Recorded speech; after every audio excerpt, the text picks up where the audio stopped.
o gbogbo tó kù lọ́wọ́ mi 500 naira nígbà báyé mi báyìí lọ́wọ́ fi di dókítọ̀ tọ́mọ̀ gbọ́ àwọn èèyàn lábẹ́ ọdún èbó ó ṣoríire asẹ́ni lórí kò ní sí ọ lórí èmi tí mo ṣẹ́gun sí ní jẹ́ ẹni ẹlẹ́ni ò ní jẹ́sẹ̀ kí n 500 naira tó rà kí ló ràn lára ọmọ ní nàìjíríà yìí èmi ò tẹ́ mọ̀ bí àwọn ọmọ eléyìí ti kásá kí wọ́n fi wàrà jẹ búrẹ́dì nàìjíríà mo ti rírú ẹ̀.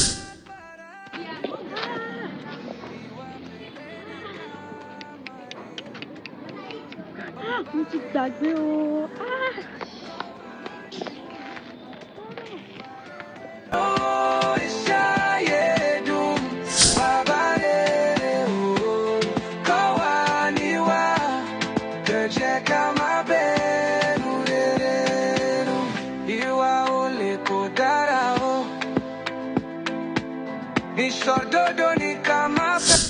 Kò sí ojú ọ̀nà bí agboolé ni ẹjọ́ orí yín pé Àjọkẹ́ kí ló dé.